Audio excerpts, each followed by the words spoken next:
Welcome to the MS&Me Radio Network. The broadcast shows are for informational and entertainment purposes only. They are not designed to provide listeners with specific personal, medical, or counseling advice. Individuals with a medical issue should always consult their healthcare provider. MS&Me is not responsible for content of individual shows. The views expressed by show hosts or their guests are their own. Enjoy the show. Hi everyone, it's Tori, MS Girl, you know the one. It's actually May 30th today, which is World MS Day, and I see that everything is plastered all over social media about MS awareness, and I've been watching the videos and I've been looking at all the wonderful pictures, and I just think that's great. And I love how everybody's getting into all of the MS awareness and MS World Day, and it's really beautiful in the videos that I've been watching. So I've been spending most of my day doing that today, and it's been really great. I chose not to do that on my social media today. I typically always do that in March and do all the MS awareness stuff. But for some reason, I kind of decided not to do that today. And I guess it's because I've been going through a lot of stuff that I kind of want to talk about today on good stress versus bad stress, and also about how MS defines me and how I should not let MS define me. And I was doing that kind of as a solitaire to myself because I love how everybody else is making awareness of MS Day, and I enjoy watching everybody's things and watching social media and everything. But I was kind of doing it more as a tribute to myself because I need to learn how to not define myself as MS.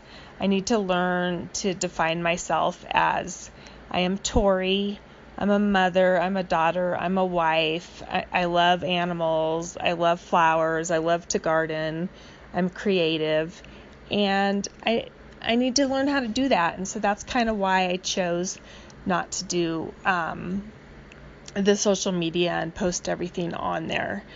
And what I've noticed is we all know that when we're stressed, our MS gets bad, whether it be a real flare or a pseudo flare.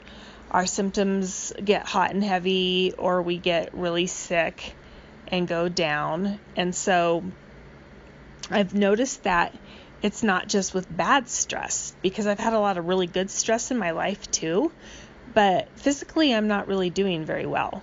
And I know I'm not in a flare because I've been to my doctor and everything. So I just think they're kind of pseudo flares, and I think it's because of all of the stress that I've had in my life, even though a lot of it has been good stress.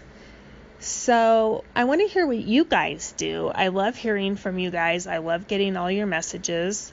Remember, you can get a hold of me at msgirlyouknowthe1 at gmail.com. I'm also on Facebook, Instagram, and Twitter. And I'd love to hear how you guys deal with stress and how it affects your multiple sclerosis. I know for me, I was much stronger, and I'm just feeling weaker right now. My transfers are not as good. I was transferring yesterday. I'm using a wheelchair and a walker, both because of my MS and because I'm just not back to baseline after the broken leg. So that's been really rough. And so I'm just not really where I need to be. So I fell yesterday doing a transfer from the wheelchair to the chair, and I kind of hurt my foot. And then, of course, I freaked out and thought, oh, it's broken because I'm just getting over this broken leg. Well, not really just getting over it. I mean, I had it since October, but I've never gotten back to baseline to where I want to be. So, and then so today I couldn't really walk very much. I could stand, so I know it's not broken. I've been putting a lot of weight on it, but I think it's all stress. I really do.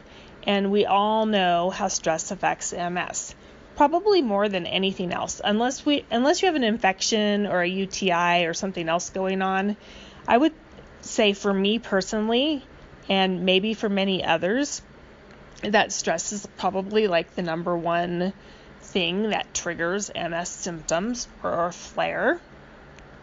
So some of the bad stress that's been going on in my own personal life is that when I went to the doctor, we had to make a decision that I can't go on any disease-modifying drugs anymore because I failed so many. And when I fail a disease-modifying drug, I fail it like almost to death. Like I'm in the hospital for 4 months. My white blood count cells are up and down and back and forth, and I have to relearn how to talk and eat and dress and take a shower, and I have to, can barely stand up, and then they have to get me trying to take a few steps. And so I've been on everything, and that happens every time. And so my doctor and I had to make the decision that at this point, there's really not a disease-modifying drug that my body is accepting. It's very sensitive to medicine, and it's just not accepting it very well. And was kind of disappointing for me. I mean, I do want to go the natural route. I see so many people do that, and they do so well. But I also feel scared not being on a disease-modifying drug. I know my MRI came out really great. Like, it was exactly the same as it was in 2013, with even a lesion that's not showing up on the MRI. So I think that's good news. But I had to make the decision with my doctor not to be on a disease-modifying drug. I'm still taking the regular drugs that I take for my symptoms and everything. But so I'm going to have to learn, and I'm going to have to kind of biohack and learn how to eat healthy and how to move better and how to love myself and how to do all of the things that you do when you can't be on a disease-modifying drug. And that was a decision I had to make with my family and my doctors. And the doctors even had like a big conference with like 6 neurologists and a urologist and everybody in there, and one of those rehab doctors. And that was a little scary, but that was an example of the bad stress. And so, of course, my body reacted to that. And how it's reacting is I'm doing really well with everything, except for I have a lot of weakness, and I'm not walking on my walker as well. So I used to be able to take like 60 steps strong with a walker, but then I'd have to rest. And then later on in the day, I could take like 40 steps with the walker, and then I'd have to rest. And I could get out of my chair easy, or I could do up and downs. Like if I'm sitting in my walker, I could stand up and sit down and stand up and sit down. And I kind of got to a point where I'm not at that point anymore, where I need help standing up, or I have to take like 20 steps and then sit down and rest, and then I can take another 20 steps, and sometimes I'm just down for the day. And I even had a little fall yesterday, which freaked me out, of course, because, I'm still petrified about this broken leg. So my transfer from the wheelchair to the chair, I fell in between the wheelchair and the chair, and then my foot really hurts, and so I'm not walking today. I don't think it's broken. Obviously, I'm standing, putting a lot of pressure on it. I could take a few steps, but I'm not walking, so I'm just taking a break today. But I'm thinking that I want to talk about good stress and bad stress. So I talked about the bad stress. Now I want to talk about the good stress. We've had so many wonderful things happen in our family, and so many wonderful things and blessings happen to us, but it's still really stressful for me. And I still really see my MS symptoms really coming out. So one of my children graduated from high school, and I had made a vow that I was going to get to that graduation no matter what. If I was in the hospital, I was going to make them take me out of the hospital and go in a hospital bed no matter what. But luckily I wasn't. I was healthy. I got to go. It was a very hard day. I mean, it was long. It was tiring, but I had missed out on so many things of my children's events throughout this MS journey that I was going to make it to the graduation, and I did. And I feel so accomplished and so happy about that. And it was a wonderful day. It was a long day. We had to come home in between and rest for an hour before we went out for dinner. And then we still have the party to come up. So we have a little break before that. So that was a good stress. But my body still had to recover. And I still noticed that the next day I wasn't walking very well.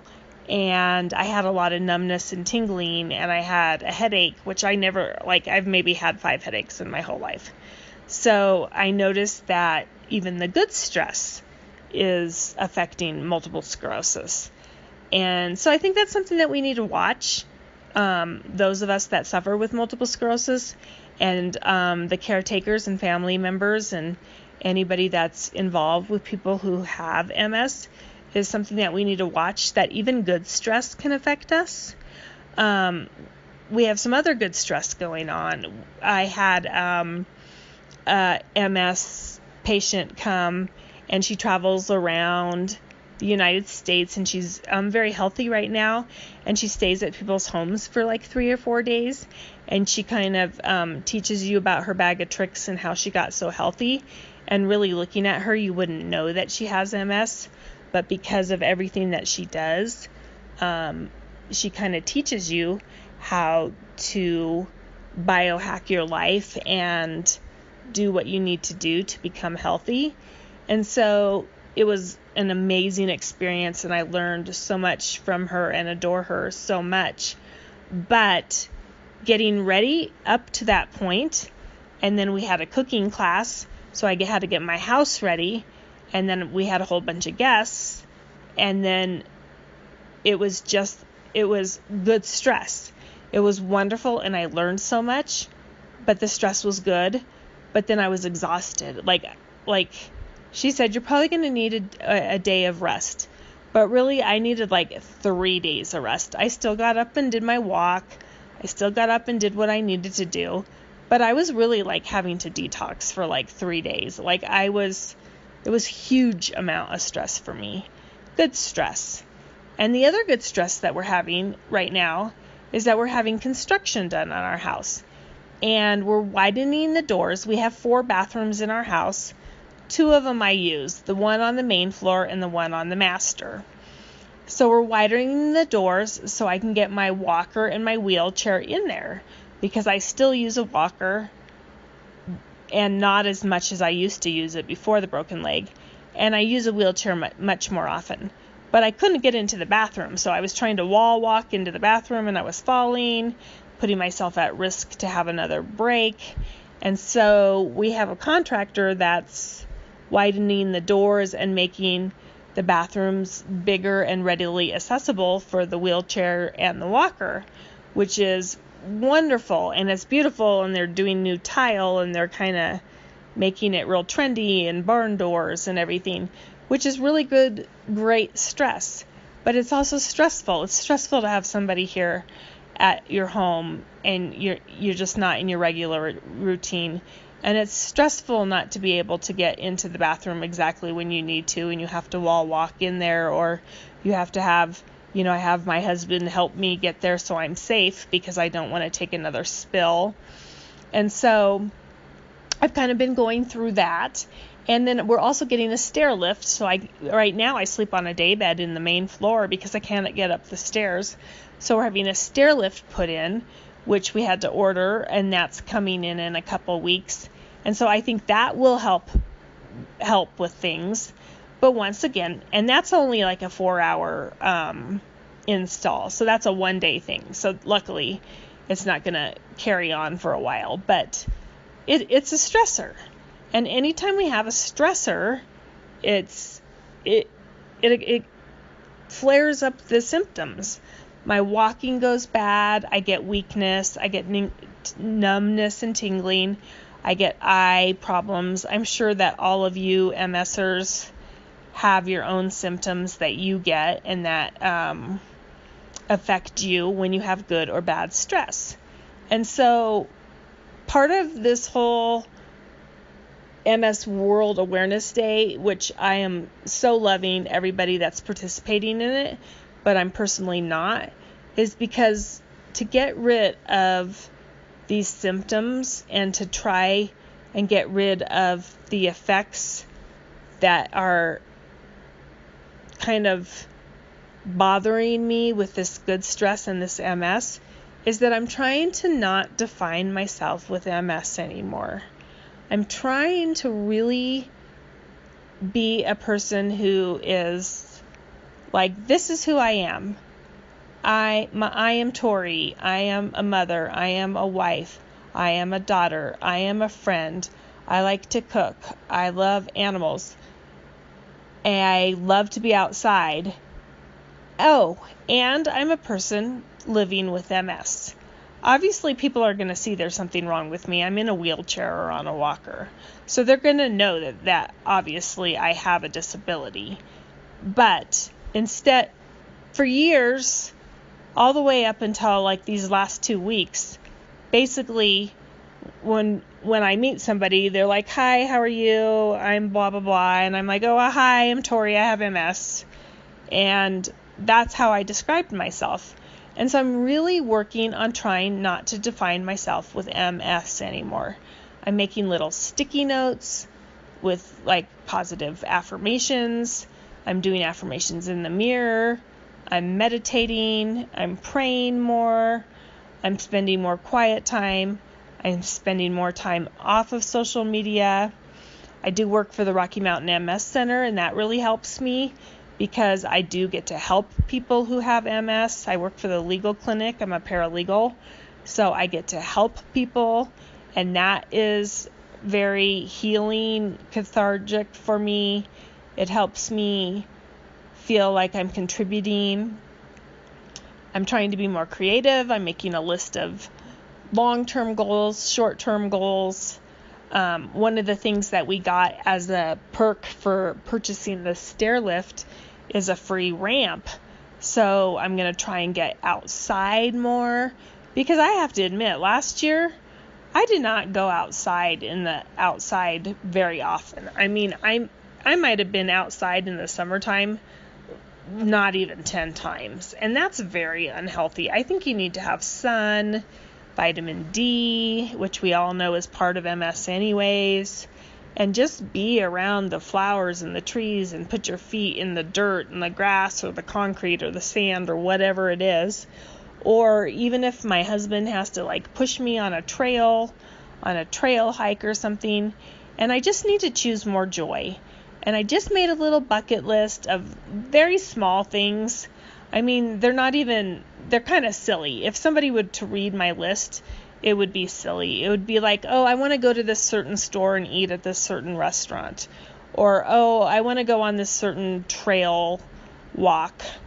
And then I also made some really good long-term goals. But, those are way in the future because obviously I'm not walking very well. And I'm not even wheeling very well. I'm really pretty basic with the wheelchair. Like, I need to learn how to maneuver the wheelchair. I need to learn how to get in and out of the car better. And I was doing really well with my transfers, but I got really weak with them. And I think that was kind of based off of the stress. And so I guess my point for this whole podcast that I'm talking about today is that lots of little things can affect our MS. I mean, MS is kind of waiting for us to screw up. It's kind of a disease that waits for us to screw up, whether it be stress, whether it be a fall, whether you get a UTI, whether you get in a fight with somebody that you love.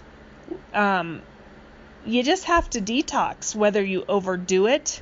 I mean, I'm good at overdoing it, even though I don't do very much. I mean, what a normal person can do in 30 minutes takes me about 3 hours. So I think that MS just wants us to screw up. And so we have to be careful with that. And what I'm learning is that I really have to be careful with not only the bad stress, but the good stress. Because all of these things that are happening to me in this past and current situations right now are really good stress. Like, they're exciting. Like, to have that stair lift and to get to my master bedroom, and I have plans to like buy a new bedspread, and to have those plans are super exciting. But in the meantime, it's a little stressful waiting and having the construction guys here, and you don't have free roam of your house, and you don't have your normal routine every day, and the things that you normally do, you're not doing. And so what I'm realizing is that I don't know. I was always pretty organized and a type A personality, but I really have to plan things out. I mean, if I know I'm going somewhere, like when I was going to the graduation, I had to plan my outfit out like 3 days in advance and put out all my makeup, put out my shoes. I'm going to have to do the same thing when we have the graduation party. I just have to be very organized. I think that's going to help. And I think that's going to help with getting me stronger. And I have to get, I got a little lazy, I have to admit, because I was detoxing. So I wasn't doing my regular routine. I wasn't loading the dishwasher. I wasn't going into the kitchen to make my own food. I was, letting my family enable me to do it. And I could have probably done it on my own. I don't have to have them cook for me all the time. Now, I can't always do all the stuff at the same time. I have to prep things in the morning and either put them in the crock pot or get them ready in the afternoon. And then I don't like to use the oven when no one's home, because that scares me, because my arms are weak and getting things in and out of the oven is scary. But I think that if we all just kind of focus on our stress levels and where we are mentally, that might help us physically. Not that there's a cure, but it might help us physically. We might get stronger with our transfers. We might be able to stand up out of our chair easier. I can't stand up out of a chair right now, and I was for weeks upon weeks. I was standing up out of a chair and holding onto my walker for 2 or 3 or 4 minutes at a time and then sitting down. Right now I need my husband or my son to help me get out of a chair. So I got weaker, and I think that was all contributed by the stress, whether it be good, whether it be bad. There's lots of happy times going on in our life right now, but also I just don't feel that I'm at like a level of where I need to be with my MS. And so that's what I'm going to work on. I'm journaling a lot. I'm praying a lot. I'm writing down affirmations and sticky notes. I am watching a lot of MS videos, and I am reading a lot of the MS blogs and a lot of the MS stuff, but I just try not to define myself as much with it. And I have a lot of MS shirts and everything, and so I totally love those and agree with everybody wearing them. But for right now, I'm taking a break from them. It's like, right now, MS is taking up enough of my body. I don't want to add anything else to it. But I'm sure I'll get back to them, because a lot of them are really super cute, and, and they're summery and all of that. But I think it's just kind of, I don't know, it's just a different mindset. So I'm just trying to shift my mind to be more positive, to not define myself about MS anymore, and kind of shift myself to be like, you know what, even though I'm in a wheelchair or using a walker or not very strong right now, not at the point or not at the baseline where I was before I broke my leg, I'm still going to be happy. I'm still going to enjoy life. I think we all deserve that. Everybody deserves to be happy. Everybody deserves to enjoy your loved ones. Everybody deserves to cultivate kindness and help people or love people or take care of yourself, pet your dog, read a book. All of that needs to be done. And I think that once we do that, everything, it might just kind of turn into play. So I'm hoping that everybody has a really good June. I'm hoping that when I talk to you in July, that a lot of things have changed for me, and that I can talk to you about all of the great additions to our home, and that maybe I'm a little bit stronger and things are working a little bit better. And I wish you guys a happy, May 30th MS Awareness World Day. I enjoy reading everybody's things, and I hope that everything's wonderful. And until I talk to you guys next June, I hope that you are, June 1st, or the first Saturday of June, I hope that you guys stay brave. Don't define yourself by MS. Be your own person. Be happy. And I love y'all. Be brave. Talk to you next month. Bye.